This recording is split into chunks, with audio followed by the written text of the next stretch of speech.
But Savitri व्रत के दिन बट वृक्ष की पूजा क्यों की जाती है और बट सावित्री व्रत क्यों रखा जाता है, बट सावित्री व्रत रखने से क्या पुण्य मिलता है और इस व्रत की पूजन विधि क्या है, इस व्रत में किन किन चीज़ों की आवश्यकता है और पूजन का शुभ मुहूर्त क्या है और पूजन कब हमें व्रत रखना है, संपूर्ण जानकारी आपको इसी छोटे से वीडियो से प्राप्त होगी। तो वीडियो में बने रहिए। सबसे पहले हम जान लेते हैं बट सावित्री व्रत के दिन बरगद के पेड़ की ही पूजा क्यों की जाती है। शास्त्रों के अनुसार बरगद के वृक्ष के तने में भगवान विष्णु, जड़ों में ब्रह्मा जी और शाखाओं में भगवान शिव का वास होता है।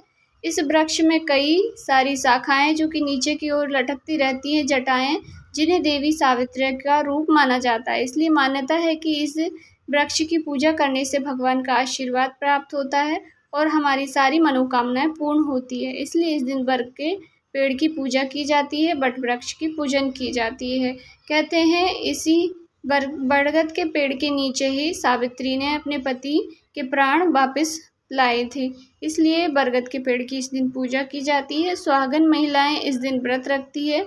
आइए जान लेते हैं यह व्रत आपको किस दिन रखना है। पंचांग के अनुसार ज्येष्ठ मास की अमावस्या तिथि 5 जून को शाम को 7:54 से शुरू होकर अगले दिन यानी 6 जून को शाम 6:07 पर समाप्त होगी। ऐसे में सूर्योदय तिथि को मान्य रखते हुए बट सावित्री अमावस्या व्रत 6 जून को रखा जाएगा और 6 जून को पूरे दिन अमावस्या है। आप पूरे दिन में कभी भी पूजन कर सकते हैं। वैसे तो पूजन सुबह टाइम की जाती है क्योंकि धूप भी बहुत तेज होती है, इसलिए सुबह टाइम में पूजन करना श्रेष्ठ होता है और बट वृक्ष की हमें परिक्रमा भी लगानी होती है और पूजन में थोड़ा समय भी लगता है, तो धूप हो जाती है। इसलिए आपको प्रातः से उठ करके स्नान वगैरह से फ्री हो करके जल्दी से ही आपको सुबह टाइम में भी पूजा कर लेनी चाहिए। वैसे पूजन का मुहूर्त 10:30 बजे से लेकर के दोपहर के 2 बजे तक का है। इस बीच आप कभी भी पूजन कर सकते हैं, शुभ मुहूर्त रहेगा। पूजन में आपको किन किन सामग्रियों की आवश्यकता पड़ेगी, उन चीज़ों के बारे में जान लेते हैं। बट सावित्री व्रत की पूजन सामग्री: सावित्री और सत्यवान की मूर्तियाँ यदि हो तो, अन्यथा आप सुपारी से भी बना सकते हैं।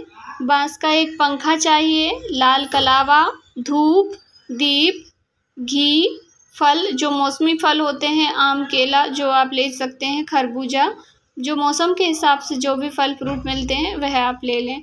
पुष्प लेना है आपको, रोली, सुहाग का सामान, पूरियाँ, बरगद का फल, जल से भरा हुआ कलश। जल से भरा हुआ कलश आपको मिट्टी का लेना है। बट वृक्ष की पूजन का महत्व जान लेते हैं। हमारे धर्म में बट सावित्री व्रत का बड़ा महत्व है। सुहागिन महिलाएं अपने पति की लंबी आयु और अच्छे स्वास्थ्य के लिए निर्जला व्रत रखती हैं। माना जाता है कि इस दिन व्रत रखने से दाम्पत्य जीवन अच्छा रहता है। पंचांग के अनुसार ज्येष्ठ मास के कृष्ण पक्ष की अमावस्या तिथि को बट सावित्री का व्रत रखा जाता है। बता दें, बट सावित्री व्रत ज्येष्ठ मास की अमावस्या के अलावा पूर्णिमा पर भी किया जाता है। कहीं कहीं पर इस व्रत को पूर्णिमा के दिन रखा जाता है और कहीं इसे अमावस्या के दिन रखा जाता है। तो आपके यहाँ पे जब व्रत रखा जाता है आप उसी प्रकार से रखें और कमेंट में ज़रूर बताएं कि आपके यहाँ अमावस्या पर बट सावित्री का व्रत रखा जाता है या पूर्णिमा पर रखा जाता है। बट सावित्री व्रत के दिन बट वृक्ष की पूजन करने से भगवान का आशीर्वाद प्राप्त होता है, मनोकामना पूर्ण होती है। संतान प्राप्ति के लिए इस वृक्ष की पूजन करना लाभकारी माना जाता है। मान्यता है कि ज्येष्ठ मास की अमावस्या तिथि के दिन बट वृक्ष की छांव में ही देवी सावित्री ने अपने पति को पुनः जीवित किया था। इस दिन से ही बट वृक्ष की पूजा की जाने लगी। हिंदू धर्म में जिस तरह से पीपल वृक्ष को भगवान विष्णु का प्रतीक माना जाता है, उसी तरह बरगद के वृक्ष को भगवान शिव का प्रतीक माना जाता है। मान्यता है कि तीर्थकर ऋषभ देव ने अक्षय वट के नीचे तपस्या की थी। इस स्थान को प्रयाग में ऋषभ देव तपस स्थली के नाम से भी जाना जाता है। पूजन के लिए आपको किन किन सामग्री की और आवश्यकता पड़ेगी तो आप इसमें जान लें। पहले तो आपको पूजन की संपूर्ण सामग्री, पूजन विधि की पुस्तक, जो आप कथा पढ़ने जाने वाले हैं वह कथा की पुस्तक ले जाएं। यदि कथा की पुस्तक नहीं है तो आप मोबाइल से यूट्यूब के माध्यम से भी सुन सकते हैं। मैं इस चैनल पर भी आपको बट सावित्री व्रत की जो कथा है वह इसी चैनल पर आपको डाल दी जाएगी। आप जब बट सावित्री का व्रत रखेंगे तब आप खोल के पढ़ सकते हैं, सुन सकते हैं।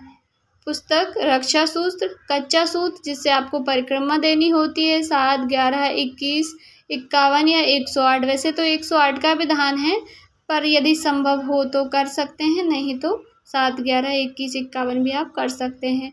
बरगद का फल चाहिए आपको, बांस का बना हुआ पंखा चाहिए, कुमकुम, सिंदूर, फल फूल, रोली, चंदन, अक्षत, दीपक, गंध, इत्र, धूप, सुहाग की सामग्री, 1.25 मीटर कपड़ा, पीला कपड़ा ले सकते हैं आप, चाहे तो लाल भी ले सकते हैं, बताशा, पान, सुपारी, पूड़ी, गुड़, भीगा हुआ चना, मूंगफली, घर पर बनाए हुए पकवान, जो आपके इधर पे चलता हो, जो आपके इधर पे सामग्री चलती हो, उस हिसाब से आप सामग्री ले सकते हैं।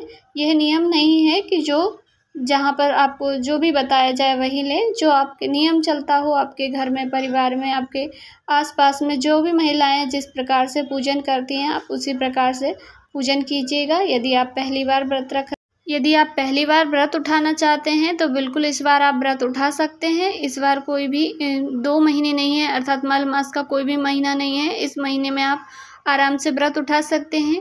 यदि आपका पीरियड है, पहली बार व्रत उठाना चाहते हैं और टाइम आ गया है, तो अभी आप इस व्रत को उठा सकते हैं। आप अपने परिजनों से, रिश्तेदार, जो भी आपकी माताएं बहनें पूजन करती हैं, उनसे आप पूजन करवा सकती हैं, क्योंकि अगली साल भी हो सकता है, अगली साल भी यदि आपका टाइम पीरियड रहा तो फिर आप व्रत शुरू नहीं कर पाएंगे। और यदि 2 महीने पड़ जाते हैं तो फिर पता नहीं आगे का महीना कैसा आएगा। इसलिए आप व्रत यदि रखना चाहते हैं, व्रत अच्छा होता है वट सावित्री का, पति की दीर्घायु के लिए, संतान के लिए यह व्रत किया जाता है। तो यदि आप रखना चाहती हैं और आपको कोई परेशानी आ जाती है तो आप इस व्रत को रख सकती हैं, पूजन किसी और से करवा दें। उसके बाद आपको नए कपड़े लेने की ज़रूरत होती है। कहते हैं कि इसमें नए कपड़े पहनते हैं, ये आपकी इच्छा पर निर्भर करता है। यदि आप पुराने भी वस्त्र पहनते हैं तो शुद्ध करके उन्हें पहन सकते हैं। धुला हुआ वस्त्र होना चाहिए, मैला वस्त्र नहीं होना चाहिए। आपके कोई नए कपड़े पहले से रखे हुए हैं जिन्हें आप पूजा पाठ में इस्तेमाल करते हैं तो आप उन्हें भी पहन करके पूजन कर सकते हैं। यदि आपकी शादी वाली चुनरी रखी हुई है तो आप उसे भी ओढ़ सकते हैं। और अपने हिसाब से पूरा श्रृंगार करने के पश्चात यह पूजा की जाती है। 16 श्रृंगार किया जाता है, महावर, मेहंदी, सब कुछ आप जो तैयार होने की सामग्रियां हैं, गहने वगैरह पहन करके पूर्ण रूप से दुल्हन की तरह श्रृंगार करके इस पूजन को कीजिएगा। सावित्री ने भी पूर्ण रूप से तैयार होने के बाद पूजन किया था और अपने पति के प्राण वापस लिए थे। इसी प्रकार आपको भी अपने पति की दीर्घायु के लिए इस व्रत को रखना है। जानकारी यदि थोड़ी सी भी उपयोगी लगी हो तो वीडियो को लाइक करें। यदि आप कहीं पर कुछ समझ नहीं आए, कुछ पूछना चाहते हैं, ज़रूर पूछिएगा। आपको और भी वट सावित्री व्रत की वीडियोस बना के दिखाई जाएगी आगे। अभी थोड़ा समय है और इसी चैनल पर आपको कथा भी अपलोड की जाएगी। यदि आप रोज़ वीडियो देखते हैं तो बहुत अच्छी बात है। यदि आप पहली बार देख रहे हैं तो वीडियो को देखने के लिए धन्यवाद।